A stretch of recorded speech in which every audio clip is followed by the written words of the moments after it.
이제 우리 하나님을 사랑하시면 다 같이 아멘 하십시다. 아멘. 예.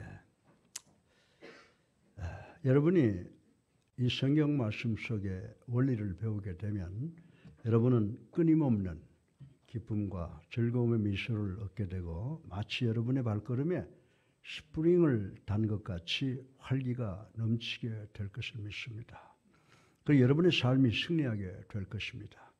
이 원리를, 말씀이 주는 원리를 저는 성경의 심리다 이렇게 말씀을 드리고 싶은 것입니다. 여러분의 마음이 세상적 사고로 이기주의로 욕심으로 꽉 채워져 있으면 하나님께서 그 마음을 채우실 수가 없습니다. 따라서 내가 예수 그리스도 중심적 삶을 살겠다고 결단한다면 우리는 우리 자신의 마음을 완전히 비우는 삶을 살아야 된다라고 하는 것입니다. 따라서 이 심리의 원리를 여러분의 삶에 적용하면 여러분의 삶에 기쁨과 즐거움과 평안과 소망이 넘치고 항상 미소를 갖고 살 수 있게 된다고 성경이 우리에게 가르쳐 주고 있습니다. 오늘 설교 본론의 첫째로 심리를 가지는 원리를 생각해 보겠습니다.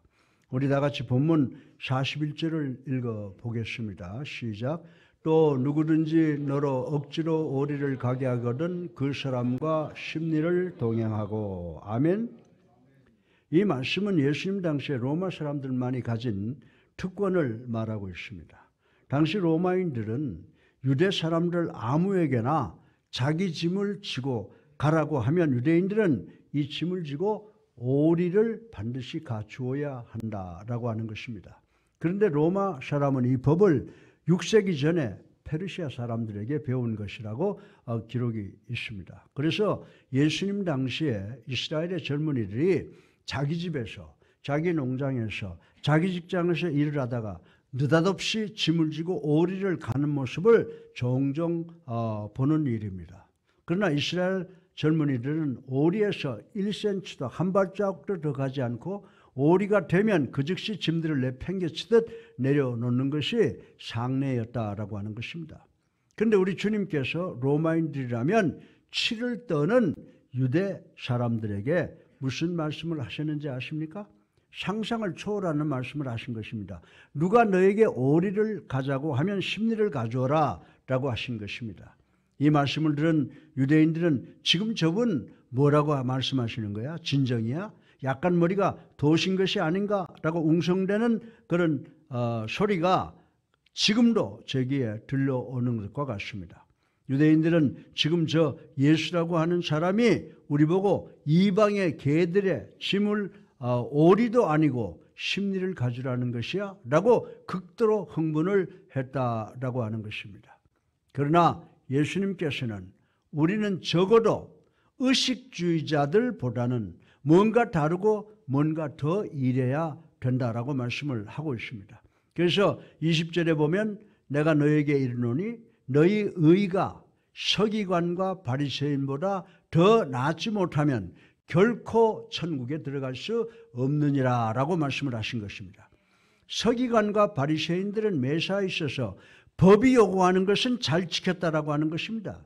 그러나 법적으로 요구되는 것보다 한치도 더하지 않았다고 성경에 기록을 하고 있습니다.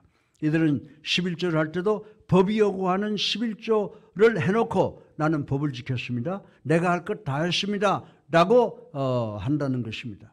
그러면 성경에서 말씀하는 이 심리의 원리, 미소의 심리의 원리가 무엇입니까? 무엇이 여러분의 얼굴에 미소를 짓게 하느냐라고 하는 것입니다. 예수님께서 말씀하시는 의도는 누구라도 오리를 가야 되고 오리를 갈 수 있다는 것입니다. 46절에 보면요. 너희가 사랑하는 자를 사랑하면 무슨 상이 있으리요? 세리도 이같이 하지 않느냐라고 말씀했습니다. 이 말씀이 오리를 가주는 것을 의미합니다. 이는 우리를 사랑하는 사람을 사랑하는 것과 같다고 의미를 전하고 있는 것입니다. 우리가 만약에 이렇게 하면 남보다 더 나은 것이 무엇이며 남보다 더하는 것이 무엇이냐라고 우리 주님께서 질문하시는 것입니다. 우리가 만약에 하나님의 백성들이라면 의식주의자들이나 믿지 아니하는 자들과 버려진 자들과는 좀 달라야 되는 것이 아니냐라고 우리 주님께서 우리에게 지금 묻고 계시는 것입니다. 그리고 우리에게 심리의 원리, 미소의 원리를 가져야 된다고 간곡하게 말씀을 해주고 계시는 것입니다. 사랑하는 예수님께 성도 여러분, 삶이라고 하는 것은 세 단계로 보여질 수가 있습니다. 첫 단계로 동물적 수준이라고 하는 것입니다. 이 단계는 선을 악으로 갚는 단계를 말합니다.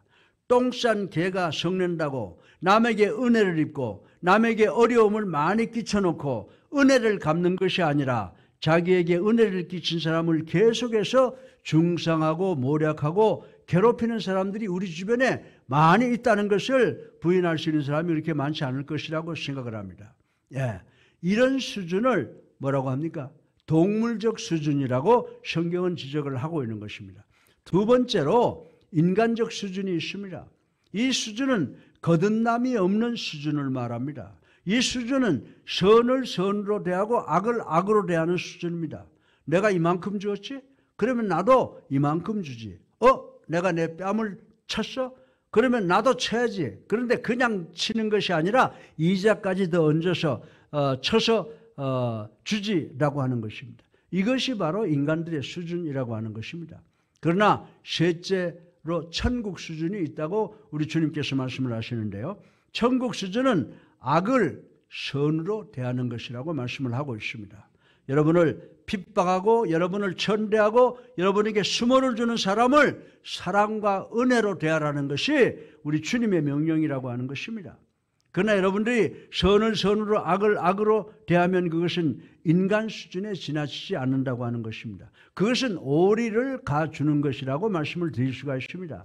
그러나 여러분이 악을 선으로 대하면 그것은 여러분이 심리를 가주는 것이 된다고 성경은 우리들에게 가르쳐 주고 있는 줄로 믿으시기를 주님의 이름으로 축원합니다. 따라서 여러분과 저 우리 모두도 세상을 살아가다가 여러분의 마음을 아프게 하는 사람을 반드시 만나게 될 것입니다. 이때 여러분이 꼭 사과를 받고 화해를 하겠다고 하면 여러분은 오리를 가주는 사람이며 항상 노예와 같은 삶을 사는 삶이라고 우리 주님께서 말씀을 하셨습니다. 그러나 여러분이 먼저 사과하면서 아니면 그 당사자의 사과가 없이 그를 용서할 수 있다면 여러분은 심리를 가지며 여러분은 여러분의 삶의 주인이 되는 삶을 살아갈 수 있다고 우리 주님께서 말씀을 하시고 계십니다. 그렇게 되면 여러분은 예수 그리스도의 말씀으로 세상을 보시고 세상을 완벽하게 이해하시고 여러분의 세상의 삶의 주인이 되신다고 말씀을 하신 것입니다.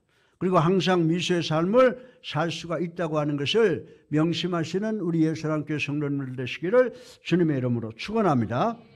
둘째로 심리를 가주는 것은 사랑의 심리임을 생각해 보겠습니다. 사랑하는 예수랑교회 성도 여러분, 여러분이 오리를 의식적으로 했다면 심리는 의식적으로 안 돼요. 사랑으로 가져야 된다라고 하는 것입니다. 그런데 심리를 사랑으로 가지게 되면 여러분의 마음속에 기쁨을 가져다 준다라고 성경은 우리에게 이야기를 하고 있습니다. 그런데 그 당시에 상류사회의 사람인 바리새인들과 서기관들과 사두개인들은 오리를 가주는 것에 아주 세심한 주의를 기울였습니다. 이들이 오리를 가지는 이유는 그들이 의식주의자들로서 자신들의 의에 대해서 대단히 신경을 쓰기 때문이라고 하는 것입니다. 그러나 이 의식주의자들에게는 의의는 없고 의에 대한 설교만 잔뜩 늘어놓았다고 하는 것입니다. 그러나 우리 예수님께서 문자적이며 관념적인 사랑을 설교만으로 끝내지 않으셨다고 하는 것을 우리는 성경을 통해서 볼 수가 있습니다. 예수님께서는 상당히 자주 이 사랑을 설명을 관념적으로만 하신 것이 아니라 아주 구체적으로 말씀하신 것을 우리는 성경에서 볼 수가 있습니다. 예를 들어서 예수님께서 오리를 가자라고 하면 심리를 가주라고 명령하셨습니다. 그러나 막연하게 심리를 가라고 하시지 않으시고 어떻게 심리를 가주어야 하는가를 구체적으로 말씀하시고 계십니다. 예를 들어서 너희들의 권위가 실추되더라도 심리를 가주라고 하십니다. 우리 다 같이 38절로 39절을 한번 읽어보겠습니다. 시작.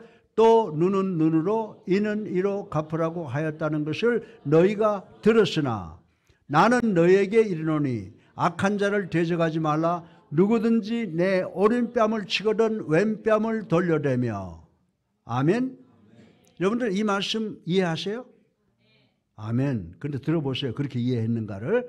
이 말씀의 의미가 심리를 가지라고 하는 말씀입니다. 오리를 가주는 것은 복수라는 거예요. 예수님께서 이 말씀을 하실 때 우리는 절대로 복수해서는 안 된다는 의미가 아닙니다. 만약에 여러분이 이 말씀을 그렇게 해석을 하면 여러분이 사는 세상은 너무나도 죄가 만연하고 무서운 세상인데 여러분은 여러 가지 문제를 만나게 될 것이다 라고 하는 것입니다. 제가 어느 날 모처럼 친구들과 들녘을 나갈 기회가 있었습니다. 들판에 나가는데 해는 지고 나니까 모기떼가 얼마나 많든지 모기를 피해서 조그만 식당으로 들어섰는데 이 조그만 식당에도 모기가 얼마나 많든지 이 모기가 저의 귀도 물고 손도 물고 발도 물고 해서 가려워서 정신을 못 차리게 됐던 경우가 있었습니다. 여러분, 그래서 제가 어떻게 했는 줄 아세요? 제가 모기 보고 야 여기도 물어줘, 저기도 물어줘, 예? 그리고 다른 뺨을 돌려댄지 아십니까? 저는요 신문지를 말아주고 벽에 까맣게 붙어있는 모기 사냥을 했습니다. 그리고 나를 물고 내 피를 빨아먹어서 나를 근지럽게 하고 괴로움을 주는 모기야 맛 좀 보아라 라고 하면서 한 번 칠 때마다 수많은 모기가 축복나기처럼 떨어져 죽는 것을 보고 얼마나 마음이 시원했던지 몰랐던 적이 있습니다. 제가 지금 왜 이 말씀을 드린지 아십니까? 예수님께서 본문의 말씀을 통해서 주시려는 교훈은 어린 양이 사자의 먹이가 되는 경우에도 날 잡아 잡수세요 라고 하고 방어하지 말라, 보호하지 말라, 그런 말씀이 아니라고 하는 사실을 우리는 깨달아야 되는 줄로 믿으시기 바랍니다. 그러면 예수님께서 무슨 말씀을 하시는 것입니까? 예수님께서는 여러분이 수모당할 때 어떤 사람이 와서 여러분의 권위에 똥칠을 할 때를 말씀하시는 것입니다. 오른뺨을 치거든 왼뺨을 쳐라 라고 하는 말씀의 의미가 무엇인지 여러분 한번 생각해 보세요. 대부분의 경우에 제가 오른손으로 여러분의 뺨을 쳤다. 여러분의 뺨을 치면 어디를 칠 것 같아요? 왼뺨을 칩니다. 그러면 왼뺨을 치면 오른뺨을 대주어라 라고 해야 할 텐데 오른뺨을 치거든 왼편도 마주 대어주어라 라고 하는데 이거 잘못된 말같이 생각되지 않으세요? 이 말의 의미는요, 오른손잡이가 손등으로 상대방의 뺨을 때리는 것을 이야기하는 겁니다. 여러분들 사람이 이렇게 때리면 아프라고 때리지만 이렇게 하면 뭐예요? 이거 수모거든요. 야 이 자식아 너 같은 거 놓고 네 어머니가 저 미역국을 먹었겠지? 숨어주기 위해서 때릴 때 어떻게 합니까? 손등으로 톡톡톡톡 이렇게 때려보잖아요. 여러분 그렇게 때려본 적 있어요? 전 옛날에 그렇게 해본 적이 있어요. 말 하도 안 들으면 제가 이렇게 때리면 아플 것 같으니까 손등으로 때리는데 그건 내가 볼 땐 더 아픈 거예요. 그죠? 멸시천대를 받는 겁니다. 예. 예수님께서 이 말을 통해서 가르치시는 교훈은 어떤 사람이 우리를 멸시하고 천대하거든 심리를 가지라는 것입니다. 이는 사도 바울이 로마서 12장 17절에서 21절에서 한 말과 같습니다. 아무에게도 악을 악으로 갚지 말고 모든 사람 앞에서 선한 일을 도모하라. 할 수 있거든 너희로서는 모든 사람으로 더불어 화평하라. 내 원수가 줄이거든 먹이고 목마르거든 마시오라. 그리함으로 내가 숯불을 그 머리에 쌓아놓으라. 악에게 지지 말고 선을 악으로 이기라 라고 하신 말씀인 것입니다. 우리 모두는 이 세상을 살아가면서 멸시와 천대를 당할 때가 있다는 것입니다. 여러분들은 여러분이 거부를 당하거나 천대를 받을 때 어떻게 해야 되는지 아십니까? 제가 미국의 플로리다 주립대학 교수로 있을 때 경험을 한 것을 잠깐 여러분들과 나눈다고 하면요.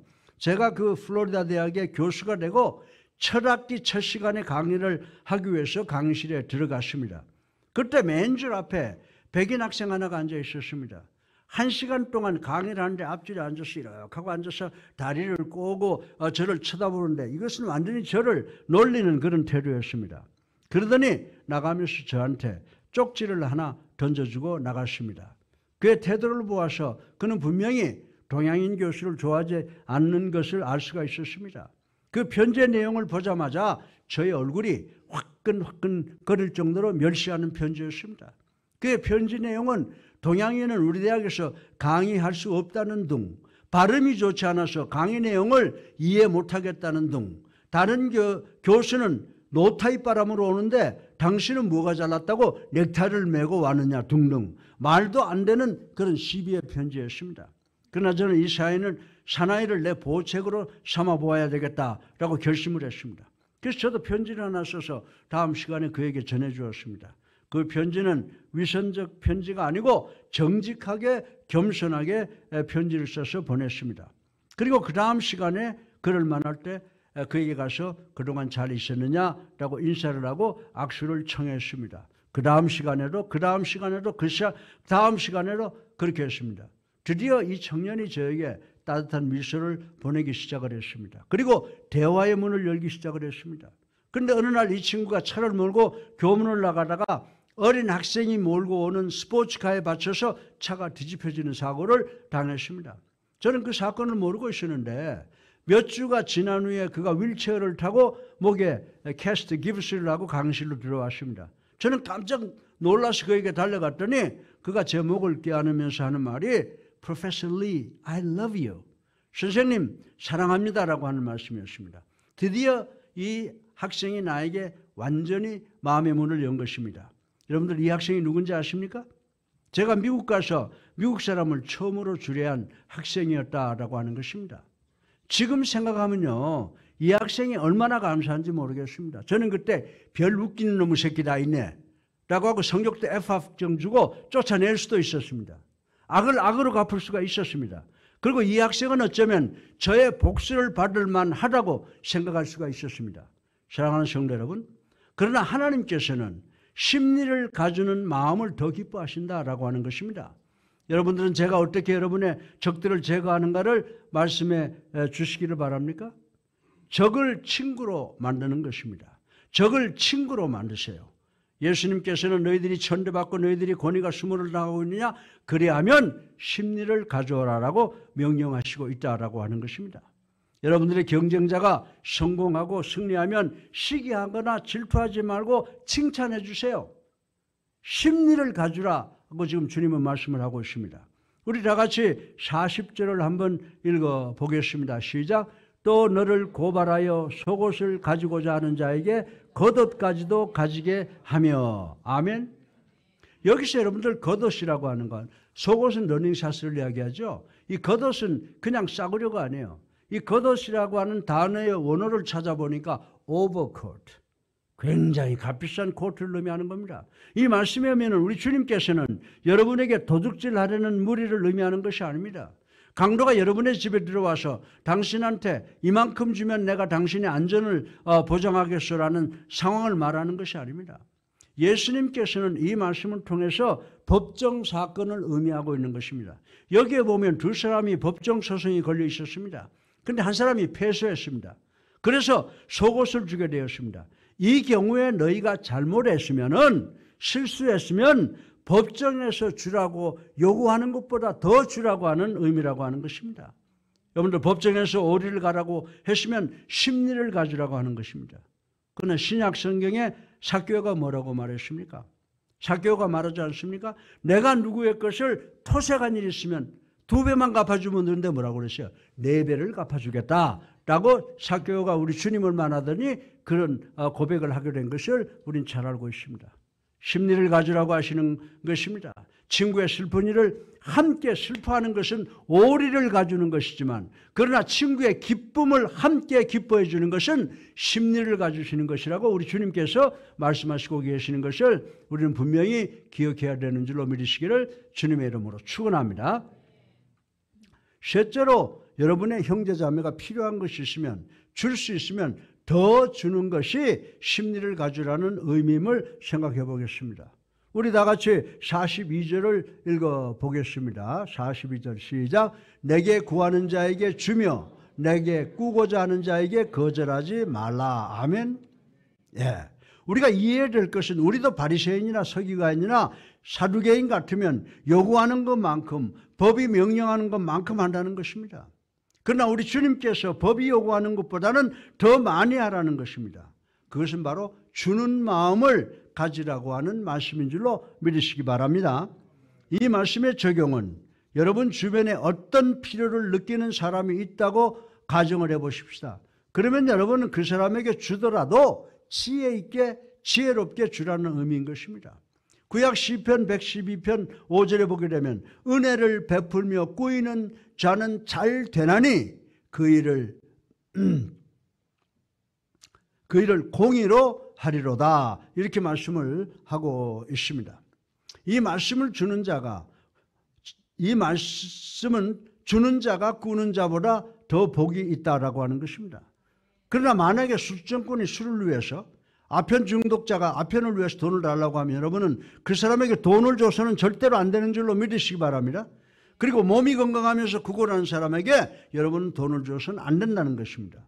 누가 구걸한다고 해서 여러분이 돈을 주어야 된다는 그런 의미가 아니라고 하는 것입니다. 예수님께서 하시는 이 말씀은 여러분이 구제할 때 그들이 필요한 것을 주어야 하기 때문에 공과 금을 납부하듯이 하지 말라는 말씀인 것입니다. 심리를 가지라는 것입니다. 다시 말해서 사랑으로 필요한 사람에게 필요한 것을 주라고 하는 말씀이라고 하는 것입니다. 여러분들이 이용을 당하거나 남용당하더라도 심리를 가지라는 것입니다. 43절로 44절에 보게 되면요. 또 내 이웃을 사랑하고 내 원수를 미워하라 하였다는 것을 너희가 들었으나 나는 너희에게 이르노니 너희 원수를 사랑하며 너희를 핍박하는 자를 위하여 기도하라. 아멘. 여러분들이 여러분이 당하는 것을 갚아주면요. 여러분이 하는 것이 무엇인지 아십니까? 여러분들 제가 목사 아닙니까? 근데 이 강단에 서 있습니다. 여러분들 밑에 앉은 사람이 좀 인상을 쓰고 나를 멸시하는 그런 언행을 했다고 그래요.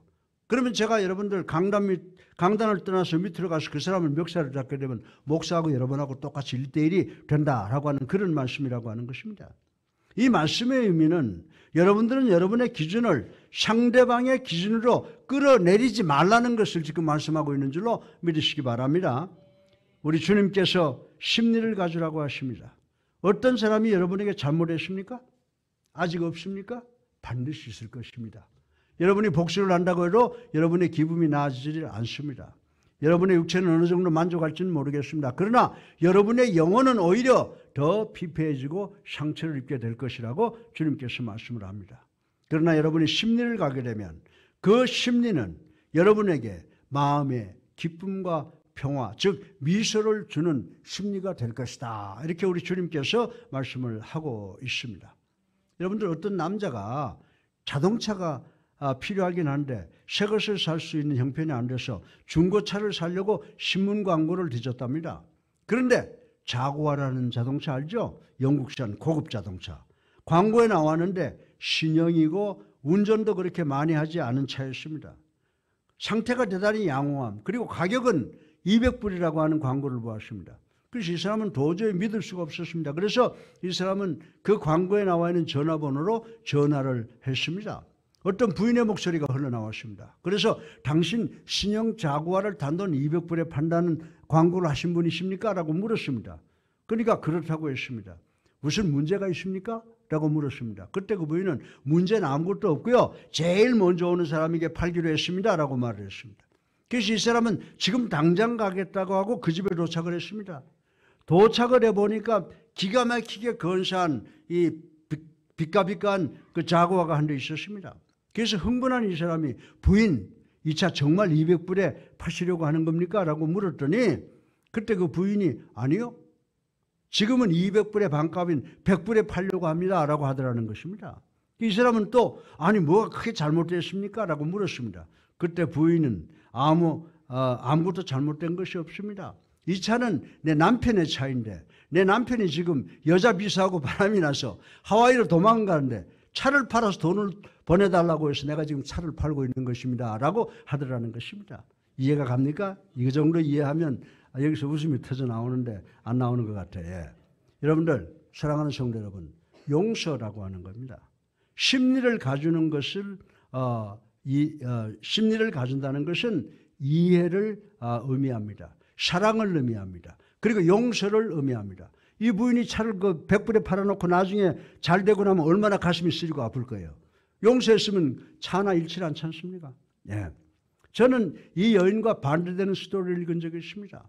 어떤 청년이 군대로부터 영장을 받았습니다. 이 청년은 하나님, 제가 군대 가서도 잠자리에 들기 전에 반드시 기도할 수 있는 결단을 허락해 주시옵소서라고 기도했습니다. 그리고 군대에 입대해서 첫날 밤 자기 전에 무릎을 꿇고 기도를 했습니다. 그의 기도하는 모습을 본 주변에서 놀라는 사람도 있고 또 칭찬하는 사람도 있고 빈정대는 사람도 있었습니다. 그러나 그 소대의 선임하사가 욕을 하면서 그 기도하는 청년을 향해서 자기가 신었던 군화를 벗어서 그냥 머리통을 향해서 날렸습니다. 그래도 그 청년은 기도를 다 마치고 잠자리에 들었습니다. 그 다음날 아침에 그 청년에게 군화를 던진 선임하사가 눈을 떠보니까 자기가 기도하는 청년에게 던진 그 군화가 깨끗하게 닦아져서 반짝반짝 빛나는 그 군화가 자기 머리맡에 있는 것을 발견하게 된 것입니다. 기도하다가 그 군화를 얻어맞은 청년이 모두가 잠들었을 때 일어나서 그 군화를 잘 닦아서 그 선임하사의 머리맡에 갖다 놓은 것입니다. 사랑하는 성도 여러분, 저는 심리를 가주는 것에 이보다 더 좋은 예가 있는지 모르겠습니다. 이 청년은 자기의 기도하는 머리를 향해서 세차게 날아오는 구두를 닦아준다는 것은 악을 선으로 갚은 것이라고 여러분들에게 말씀을 드릴 수가 있습니다. 그러나 그 결과는 그의 마음에 예수 그리스도께서 주시는 평화가 넘쳐 흘렀을 것입니다. 심리를 가주는 것은 사랑인 줄로 믿으시기를 주님의 이름으로 축원합니다. 사랑하는 성도 여러분, 오리를 가주는 것은요, 그건 종이 하는 것입니다. 어쩔 수 없어서 하는 것입니다. 그러나 심리는 모든 것을 주인의 입장에서 실천하는 것이라고 우리 주님께서 우리에게 교훈해 주고 있는 것인 줄로 믿으시기 바랍니다. 그리고 미소와 기쁨과 즐거움과 평안을 얻게 된다고 하는 것을 명심하시는 우리 예수사랑교회 성도들 되시기를 주님의 이름으로 축원합니다. 넷째로 마지막으로 심리를 가주는 것은 승리하는 것임을 생각해 보겠습니다. 우리는 그리스도 안에서 승리하는 찬송 많이 부릅니다. 우리가 어떻게 승리의 삶을 사는가를 말씀을 드리겠습니다. 오리를 가주는 것은 종의 입장에서 하는 것입니다. 그러나 심리를 가주는 것은 승리자의 입장에서 하는 것입니다. 저는 선수로서, 코치로서, 교수로서, 총장으로서, 그리고 목회자로서 오랜 세월을 보냈습니다. 이 기간 동안 성공하는 사람들의 삶을 관찰할 수 있는 기회를 많이 가졌었습니다. 성공하는 사람이 공통적으로 갖고 있는 점은 언제나 오리만을 가는 것이 아니라 심리를 가주는 노력을 하는 것이라고 하는 것을 저는 보았습니다. 성공한 사람은 누가 오리를 가달라고 하면 심리를 가주는 사람입니다. 직장에서 성공하고 싶습니까? 심리를 가주세요. 여러분들이 직장에서 월급 받는 것만큼 일을 한다면, 퇴근 시간만 바라본다면 여러분들은 앞으로 나갈 수 없는 사람이 될 것이라고 저는 분명하게 말씀을 드릴 수가 있습니다. 제가 이거 정지용 회장님한테 들은 이야기인데요. 그 자동차의 왕 헨리 포드의 일화를 저한테 이야기를 해주더라고요. 일리노이에 있는 링컨 회사가 적자가 난다는 소식을 들었답니다. 그럼에도 불구하고 아무도 관심을 갖지 않습니다. 하루는 헨리 포드가 자동차 정비공들에게 산에 가서 나무 통이를 하나 잘라오라고 했답니다. 그리고 밤중에 잘라온 그 나무 퉁이를 회사 엘리베이터 앞에 갖다 놓았답니다. 그러나 아무도 관심을 갖지 않았습니다. 어떤 사람은 이 나무를 넘어가고 또 어떤 사람은 돌아갑니다. 그리고 누가 이 나무 토막을 여기다 갖다 놓았어? 라고 불평을 하면서도 아무도 나무를 치우지도 이 나무가 왜 여기에 있는가를 알아보지도 않았다고 하는 것입니다. 그 나무가 엘리베이터 안에 3주간이나 있더랍니다. 10주가 지난 후에 헨리 포드가 그 엘리베이터를 사용하는 모든 사람은 지휘고하를 막론하고 다 해고를 시켜버렸다는 것입니다. 그리고 하는 말이, 내가 이 나무 토막을 엘리베이터 앞에 갖다 놓았습니다. 내가 보기를 원했던 것은 누구든지 엘리베이터 앞에서 왜 이 나무가 여기에 있는지 알아보려는 사람이 있기를 바랬습니다. 당신들은 당신들이 하는 일 외에는, 월급 받는 것만큼 일하는 것 외에는 관심이 없는데 난 당신 같은 사람들 원치 않습니다 라고 했다는 이야기를 돌아가신 정지용 회장님한테 제가 들은 이야기입니다. 사랑하는 성도 여러분, 자신의 삶 속에서 성공한 사람 모두는 오리만 가는 사람이 아니라 심리를 가주는 사람인 줄로 믿으시기 바랍니다. 사랑하는 우리 여기 학생들도 계시죠? 심리를 가는 학생들이 되시기 바랍니다. 여러분들이 단지 합격을 위해서 졸업장을 얻기 위해서 공부를 한다면 여러분이 얻는 것은 그렇게 많지 못합니다. 여러분이 학교에 있다면 지식에 대한 허기를 가지십시오. 복습과 예습을 하세요. 단지 충분하게 했다고 생각하지 마시기 바랍니다. 여러분들이 여러분의 과제를 완전히 마스터해서 교실로 간다면 여러분은 각종 시험, 수능 시험에도 합격해서 만면의 미소가 넘치는 얼굴로 부모님한테 돌아올 줄로 믿습니다. 결혼 예식을 할 때 주례가 보통 주례사를 어떻게 합니까? 남편과 아내의 책임을 완수하라는 것입니다. 그러므로 가사를 50대 50으로 분담해서 살아가십시오라고 하는 권면을 듣는 경우가 많이 있습니다. 50대 50이 무슨 말이에요?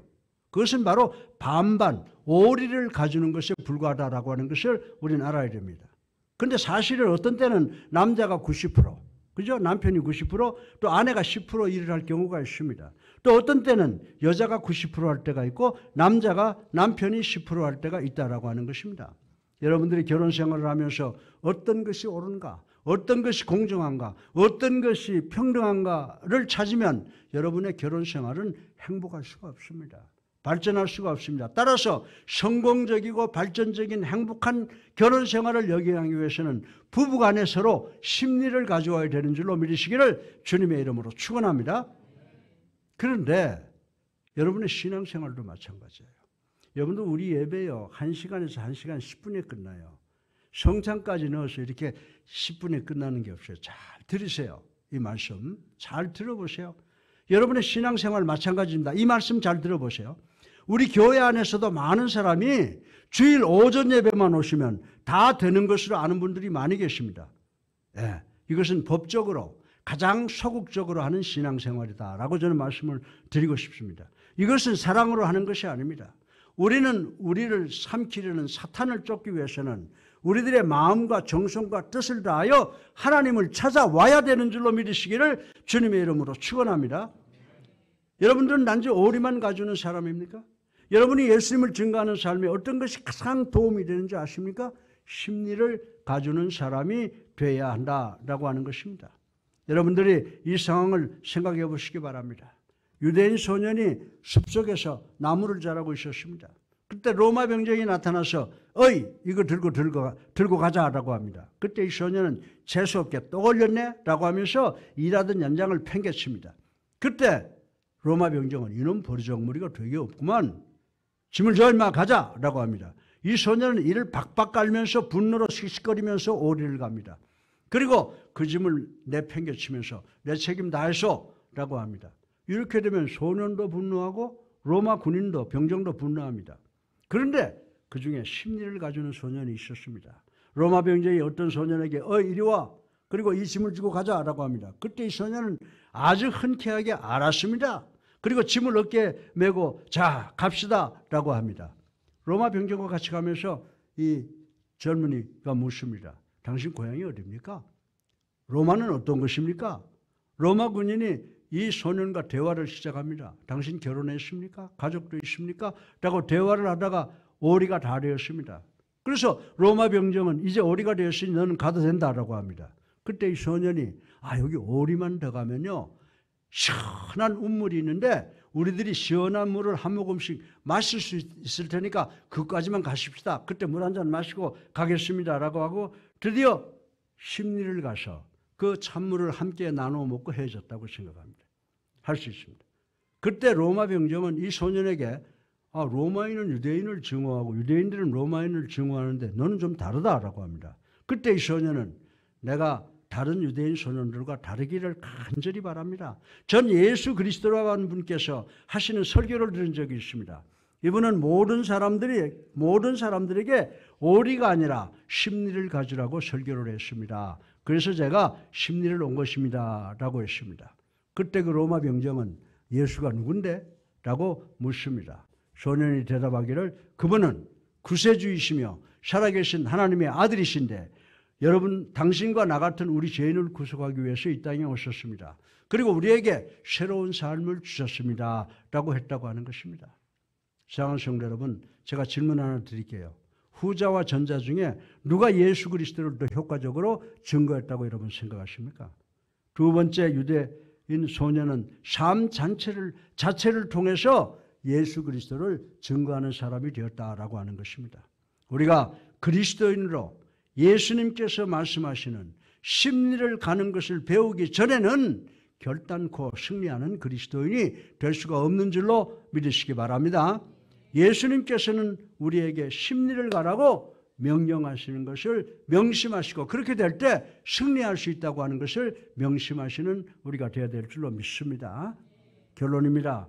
예수 그리스도께서 여러분과 저를 위해서 어떻게 하셨어요? 심리를 가주셨다는 것입니다. 예수님께서는 당신께서 가르치신 것으로 끝내지 아니하고 당신이 가르치신 것을 실천했어요. 어떻게? 갈보리 언덕 십자가에 달려 자신의 하나밖에 없는 목숨을 여러분과 저를 위해서 주시는 것으로 실천하셨다고 하는 것입니다. 사랑하는 성도 여러분, 이 교훈 꼭 기억하세요. 우리는요, 하나님께서 우리를 최초로 창조하실 때 이 세상의 모든 사람을 위해서 주신 기회라고 하는 것입니다. 그런데 우리는 실패했죠. 실패했지 않습니까? 그래서 하나님께서는 우리를 지옥으로 쳐넣을 완전한 명분을 갖고 계시는 것입니다. 그러나 로마서 5장 8절에 보면요, 우리가 아직 죄인 되었을 때 그리스도께서 우리를 위하여 죽으심으로 하나님께서 우리에게 대한 자기의 사랑을 확증하셨느니라. 아멘. 이 말씀은 곧 심리를 가지라는 것입니다. 예수님께서 갈보리 언덕 십자가에서 우리를 위해서 심리를 가주셨습니다. 어느 교회의 예배 초대 시간이었습니다. 그때 어떤 소년 하나가 많은 사람들이 강단 앞으로 나가는 것을 보았습니다. 어린 소년이 어머니에게 묻습니다. 엄마, 저 사람들 어디로 가는 거야? 라고 묻습니다. 엄마는 저분들은 강단 앞으로 가서 예수님을 자신의 구세주로 살아계신 하나님의 아들로 믿기로 결단한 결단의 마음을 들이러 나가는 거야 라고 했습니다. 그때 그 어린아이가 뭐라고 물었어요? 엄마, 우리는 왜 안 가지? 라고 질문했다고 하는 것입니다. 사랑하는 성도 여러분, 이 질문 대단히 귀한 질문인 줄로 믿으시기 바랍니다. 예수님은 우리를 위해서 당신의 목숨을 주셨습니다. 따라서 저는 여러분에게 고백합니다. 저에게 만약 목숨이 1000개가 있다면 이 자리에 모인 여러분 모두를 위해서 내 목숨을 주님께 드리겠습니다. 이 모두가 주님께서 우리를 위해서 심리를 가주신 것처럼 우리 모두도 이웃을 위해서 심리를 가줌으로 내 삶의 주인이 되시고 사랑과 필요를 주시는 삶이 되고 그리고 승리하는 삶을 사시는 우리 예수님께 성도님들 되시기를 주님의 이름으로 축원합니다.